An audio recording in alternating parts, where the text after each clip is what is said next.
कभी कभी सबसे मासूम चेहरों के पीछे ही सबसे ज्यादा दर्द छुपा हुआ होता है। और आज हम एक ऐसी एनिमे के बारे में बात करने वाले हैं जो लगता तो बिल्कुल डोरेमोन की तरह है, लेकिन जब आप इसकी रियलिटी को पहचानोगे तब ये आपको अंदर से साइकोलॉजिकली हिला के रख देगा। तो आज हम एक ऐसी एनिमे के बारे में बात करेंगे जो कि देखने से तो बहुत ही ज्यादा क्यूट और एक डोरेमोन एनिमे टाइप का लगता है, लेकिन जब आप एनिमे में आगे बढ़ते हो और इसकी रियलिटी को समझते हो तब ये आपको साइकोलॉजिकली अंदर से हिला के रख देती है।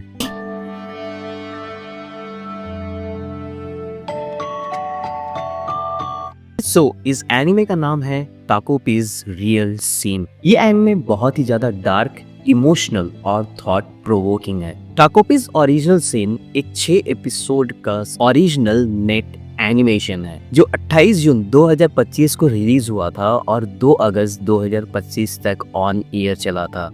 इस मास्टरपीस को स्टूडियो इंशिया ने बनाया है और इसकी स्टोरी जो है उसे लिखा है शिन्या लीनो ने, और इनकी राइटिंग सीधे दिल पे आके लगती है। आप इसे नेटफ्लिक्स, क्रंचीरोल या अमेज़न प्राइम वीडियो पे देख सकते हो, लेकिन अगर आप वीडियो के लास्ट तक रोकोगे तो मैं तुम्हें बहुत ही इजी तरीका बताऊंगा जहां तुम इस एनिमे को बिल्कुल फ्री में देख सकते हो। その写真を撮った瞬間に戻ることができる。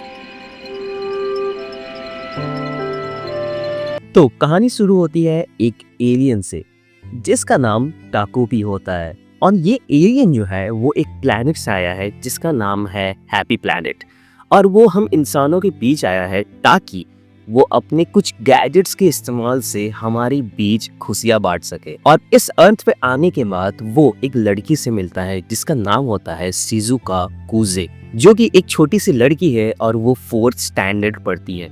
लेकिन उसकी लाइफ नॉर्मल बच्चों की तरह बिल्कुल भी नहीं है, क्योंकि स्कूल में उसे बहुत ही ज्यादा बुली और अब्यूज किया जाता है, जिसके वजह से वो एक इमोशनल ट्रॉमा से गुजर रही होती है। सो ताकोपी जब इस लड़की से मिलता है और वो इसकी सिचुएशन को देखता है तो वो इस बच्ची की मदद करने के लिए सोचता है अपने गैजेट्स के थ्रू। लेकिन ताकोपी जब भी अपने गैजेट्स का इस्तेमाल करता है तो वो लड़की हैप्पी होने के बजाय बहुत ही ज्यादा सैड हो जाती है। मीन्स एक ऐसी ट्रेजेडी घट जाती है जिसके वजह से ताकोपी की पूरी मेहनत जो है वो वेस्ट हो जाती है।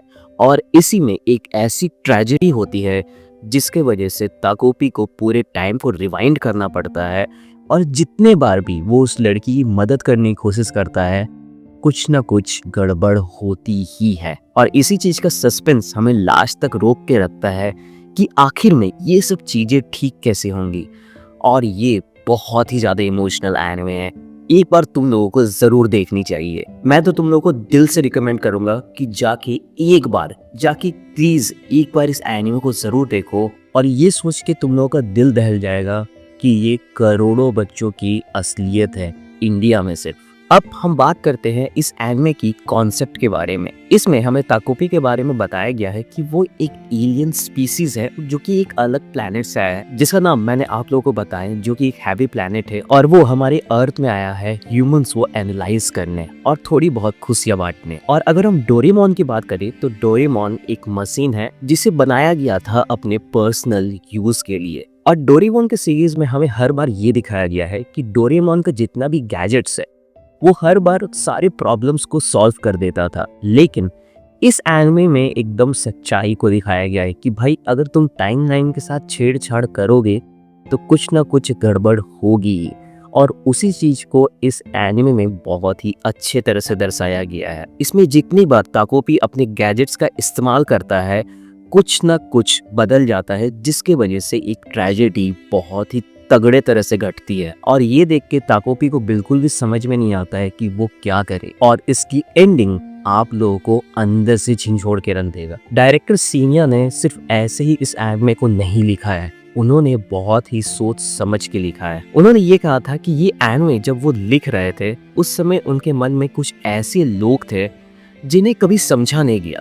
सपोज कि तुम अपने माँ बाप के साथ बैठे हुए हो और तुम चाहते हो कि वो तुम लोग को समझे, लेकिन वो समझ नहीं पाते हैं, और उस समय जो फीलिंग होती है वो हम सभी को लमसम पता ही होती है कि क्या होती है, और ये एनिमे की स्टोरी जो है उसी चीज पे पूरी तरह से फोकस करती है। अब इस एनिमे से हमें एक चीज समझ में ये आता है कि कोई भी बच्चे बुरे नहीं होते हैं, लेकिन वो सिर्फ उस सिस्टम के विक्टिम होते हैं जब उन्हें पैदा तो कर दिया जाता है लेकिन उन्हें कोई समझना नहीं चाहता है। मैं यहाँ सिर्फ माँ बाप की ही बात नहीं कर रहा हूँ, बल्कि मैं पूरे सराउंडिंग्स की बात कर रहा हूँ। सपोज कि आप स्कूल में जाते हो और वहाँ भी काफ़ी सारे बच्चे रहते हैं। अगर वो आपको पॉजिटिव इम्पैक्ट देते हैं तो आप पॉजिटिवली आगे बढ़ते हो, लेकिन वहाँ जाके भी अगर आपको नेगेटिविटी ही फेस करना पड़े, अब्यूज़ फेस करना पड़े, जिसकी वजह से आपके अंदर एक इमोशनल स्कार बैठ जाता है और ये चीज़ आपके अंदर ज़िंदगी भर तक रहती है, क्योंकि बचपन एक मासूमियत का नाम है और जब मासूमियत ही छीन जाती है तो इंसान कैसा बनता है ये हम सब जानते हैं। ये स्टोरी हमें सिर्फ ट्रेजेडी ही नहीं दिखाती है, बल्कि हम इसमें एक रिडेम्पशन भी देखते हैं और हमें ये समझ में आता है कि किसी भी इंसान की छोटी छोटी काइंडनेस, छोटी छोटी हेल्प किसी दूसरे इंसान की लाइफ को बहुत ही वास्ट वे में इफेक्ट कर सकती है। अगर सपोज कि मैं 8 घंटे ड्यूटी करता हूँ, 4 घंटे वीडियो एडिट करता हूँ और कभी कभी ऐसा लगता है कि भाई कोई रिजल्ट ही नहीं मिल रहा है, जो मैं चाहता हूँ वो नहीं हो पा रहा है, और उसी समय कोई इंसान, मेरी गर्लफ्रेंड हो, चाहे मेरा दोस्त हो, चाहे मेरी फैमिली मेंबर्स हो, अगर वो मुझे फ़ोन कॉल करके एक छोटी सी होप दे देते हैं, अच्छे से बात करते हैं, मुझे समझाते हैं, तो उस समय जो हमारे अंदर पॉजिटिविटी आती है वो हमें तैयार करती है कि भाई जाओ बाहर और लड़ो उस दुनिया से, तुम लड़ सकते हो। ये पॉजिटिविटी अगर कोई भी इंसान एक छोटे से काइंडनेस के तौर पे आपको दे दे तो आपकी लाइफ पूरी तरह से चेंज हो सकती है।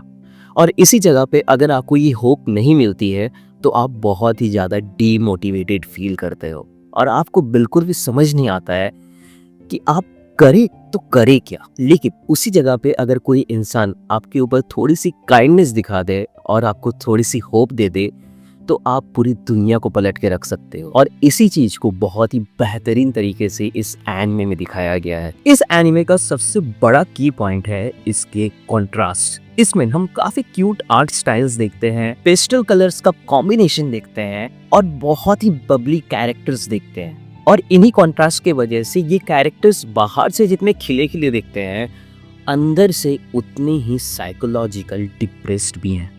और इस चीज़ को जिस तरह से विजुअलाइज किया गया है और उनके डायलॉग या उनके स्टोरी लाइन से जिस तरह से कनेक्ट किया गया है, वो आप लोगों को सोचने में मजबूर कर देती है कि ये जो एनिमेशन है और इसकी राइटिंग जो है वो कितने ही कोऑर्डिनेटेड तरीके से की गई है। और इन सब चीज़ों की वजह से एक छोटा सा सीन और एक छोटी सी मुस्कान तुम लोगों का दिल दुखा देता है, क्योंकि इसमें हम एक सीन देखते हैं जिसमें शिजुका का टोक्यो ट्रिप रहता है। वो मांगा में तो बहुत ही छोटा सा था, लेकिन एनिमे में जिस तरह से उसे पोर्ट्रे किया गया है वो इस एक्सपीरियंस को और भी ज्यादा पेनफुल बना देता है। अगर आप ये समझना चाहते हो कि एक इनोसेंट स्टोरी लाइन के साथ लाइफ की कॉम्प्लेक्सिटी को कैसे समझा जाता है, तो ये एनिमे सिर्फ तुम ही लोगों के लिए बना है। तो ये एनिमे सिर्फ आप लोगों के लिए ही बना है। और इस एनिमे को देख के हमें ये समझ में आता है कि हर कहानी डोरेमोन की तरह नहीं होती है कि आपने गैजेट निकाला और सारी चीज़ें सॉल्व हो जाते हैं। कभी कभी हमें बहुत ही बड़ी ट्रेजेडीज को भी समझना पड़ता है, सहना पड़ता है और उसके साथ ही आगे भी बढ़ना पड़ता है। और यही लाइफ का पार्ट होता है, क्योंकि हमारी ज़िंदगी में हमेशा खुशियाँ नहीं रह सकती है। कभी दुख आएंगे, कभी सुख आएंगे, और यही हमारी लाइफ का सार है। और इसी चीज़ को हमें समझ के चलना पड़ता है। और इसी एलिमेंट की वजह से ये एनिमे बहुत ही ज़्यादा रियल लगती है आपको, और ये एक्सपीरियंस सिर्फ इस एनिमे को देखने के बाद ही फील किया जा सकता है। आई होप कि मैंने अभी तक जितना भी चीज़ आपको बताया है, आपको कुछ ना कुछ अंदर फील तो ज़रूर हुआ होगा। तो दोस्तों, इस वीडियो को यहीं ख़त्म करते हैं। अगर आप लोगों ने ताकोपीस ओरिजिनल सीन देखा है तो मुझे कमेंट सेक्शन पे अपना एक्सपीरियंस ज़रूर शेयर करना। और अगर आप लोगों ने नहीं देखा है तो आप इसे YouTube पे जाके देख सकते हो एकदम फ्री में। इसके जितने भी एपिसोड्स हैं वो वहाँ पे अवेलेबल हैं, तो आप लोगों को इस चीज़ का नीचे डिस्क्रिप्शन पे लिंक मिल जाएगा। तुम लोग वहाँ जाके इस एनिमे को बिल्कुल फ्री में और बहुत ही ईजी तरह से इंजॉय कर सकते हो। और अगर ये वीडियो तुम लोगों को पसंद आई हो तो वीडियो को लाइक कर देना, चैनल को सब्सक्राइब जरूर कर लेना, नोटिफिकेशन बेल को बजा लेना क्योंकि नोटिफिकेशन जाती नहीं है। और ऐसे वीडियोस हम लोग आते रहते हैं। तब तक के लिए take care, bye bye and be safe. ध्यान रखो अपना तुम लोग। Sign of.